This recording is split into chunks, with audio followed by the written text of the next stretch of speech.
আসসালামু আলাইকুম দর্শক, স্বাগত জানাচ্ছি বাংলা সংবাদে। শুরুতেই জানিয়ে দিচ্ছি শিরোনাম।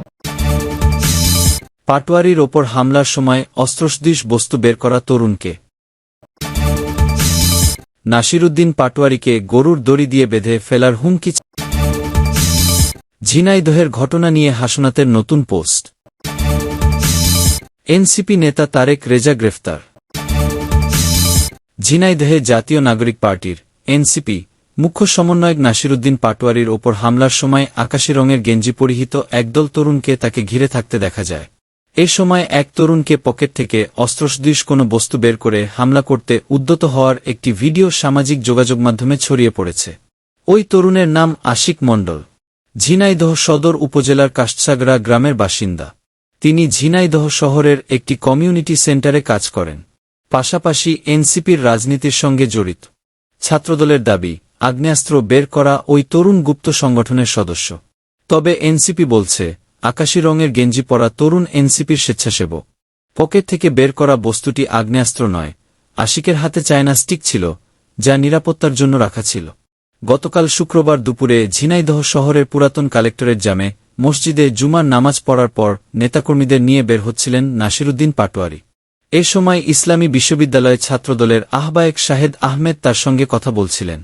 এক পর্যায়ে পাশ থেকে নাসিরুদ্দিন পাটোয়ারির ওপর হামলা ও ডিম নিক্ষেপের ঘটনা ঘটে। এ ঘটনায় গেঞ্জি পরিহিত 15 থেকে 20 জনকে তৎপর দেখা যায়। এতে নাসিরুদ্দিন পাটোয়ারিসহ বৈষম্যবিরোধী ছাত্র আন্দোলন ও ছাত্রদলের 5 জন আহত হন। ঘটনার পর আকাশি গেঞ্জি পরিহিত এক তরুণকে অস্ত্রসদৃশ কোনো বস্তু পকেট থেকে বের করার একটি ভিডিও সামাজিক যোগাযোগ মাধ্যমে ছড়িয়ে পড়ে। ওই ভিডিওতে দেখা যায়, হামলার এক পর্যায়ে আশিক নামের এক তরুণ পকেট থেকে ওই বস্তুটি বের করে মারতে উদ্যত হন। পাঞ্জাবি পরা আরেকজন তাকে নিবৃত্ত করলে তিনি বস্তুটি আবার পকেটে রেখে দেন। নাম প্রকাশ না করার শর্তে প্রত্যক্ষদর্শী একজন প্রথম আলোকে বলেন, তিনি নাসিরুদ্দিন পাটোয়ারির পাশে নামাজ পড়েছেন। তারা মসজিদে থাকাকালে নাসিরুদ্দিন মসজিদে যান। এ সময় আকাশি গেঞ্জি পরা কয়েকজন তাকে ঘিরে রাখেন। পরে সংঘর্ষের সময় আকাশি গেঞ্জি পরিহিত ব্যক্তিদের তৎপরতা বেশি দেখা যায়। কাষ্টসাগরা গ্রামের বাসিন্দাদের সঙ্গে কথা বলে জানা গেছে, আশিক মণ্ডলের পরিবার আগে আওয়ামী লীগের রাজনীতির সঙ্গে যুক্ত ছিলেন, কিন্তু আশিক সক্রিয় কোনো রাজনীতি করতেন না। 2024 সালের 5 আগস্টের পট পরিবর্তনের পর তিনি এনসিপির রাজনীতিতে সক্রিয় হন। তাকে সংঘর্ষের সময় অস্ত্রসদৃশ কিছু একটা বের করতে দেখা যায়। জেলা ছাত্রদলের সভাপতি ইমরান হোসেন বলেন, গুপ্ত সংগঠনের সদস্য আশিক অস্ত্র বের করে মহড়া দিয়েছে। জঙ্গি সংগঠনের সদস্যরা পরিকল্পিতভাবে এই পরিস্থিতির সৃষ্টি করেছে। তারা আগে থেকেই প্রস্তুতি নিয়েছিল। তারা এ ঘটনার বিচার দাবি করেন। জানতে চাইলে এনসিপির ঝিনাইদহ জেলার যুগ্ম সমন্বয়কারী হামিদ। জাতীয় নাগরিক পার্টির এনসিপি নেতা নাসিরুদ্দিন পাটোয়ারিকে নিয়ে আপত্তিকর ও বিতর্কিত মন্তব্য করে আলোচনায় এসেছেন লক্ষ্মীপুর জেলা ছাত্রদলের যুগ্ম আহ্বায়ক জহির রায়হান বাবু। রোববার 24 মে জেলা রামগঞ্জে আয়োজিত এক বিক্ষোভ মিছিলে তিনি হুমকি দিয়ে বলেন, ওই নেতাকে ডিম নিক্ষেপ নয়, বরং কোরবানির গরুর দড়ি দিয়ে বেঁধে ফেলা হবে। প্রধানমন্ত্রী ও বিএনপি নেতৃবৃন্দকে নিয়ে অশালীন মন্তব্যের প্রতিবাদে রামগঞ্জ উপজেলা ছাত্রদলের উদ্যোগে ওই বিক্ষোভ মিছিল ও সমাবেশের আয়োজন করা হয়েছিল। মিছিল পরবর্তী সমাবেশে জহির রায়হান বাবু উপস্থিত নেতাকর্মীদের উদ্দেশ্যে বলেন, আপনারা কোরবানি দেওয়ার পর দড়িটা যত্ন করে রেখে দেবেন।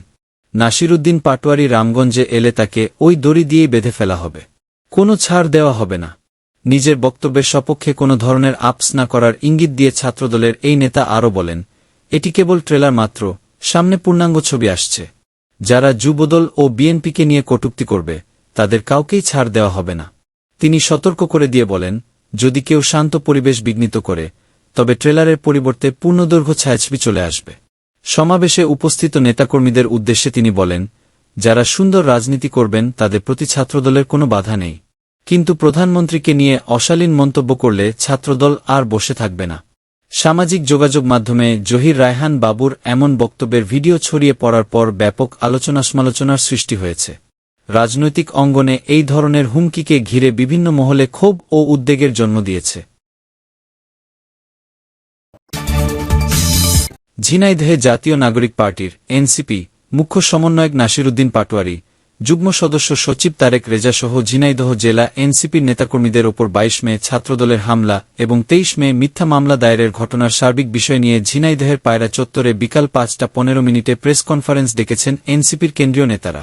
সোমবার ২৫ মে নিজের ভেরিফাইড ফেসবুক আইডির এক পোস্টে এ কথা বলেন কুমিল্লা বিয়োগ ৪ দেবিদ্বার আসনের সংসদ সদস্য ও জাতীয় নাগরিক পার্টির এনসিপি মুখ্য সংগঠক হাসনাত আব্দুল্লাহ। হাসনাত বলেন, ঘটনা পরবর্তীতে ডিবি যুবশক্তির অয়ন রহমান খান ও আশিককে তুলে নিয়ে যায়। প্রথমে ডিবি বিষয়টি অস্বীকার করলেও পরে গতকাল আদালতের কার্যক্রম শেষ হওয়ার পর অয়নকে আদালতে সোপর্দ করে। তাকে কোনো আইনজীবী নিতে দেওয়া হয়নি। সোমবার ২৫ মে আশিকের আইনজীবীদেরও আদালত প্রাঙ্গণে প্রবেশে বাধা দেওয়া হয়।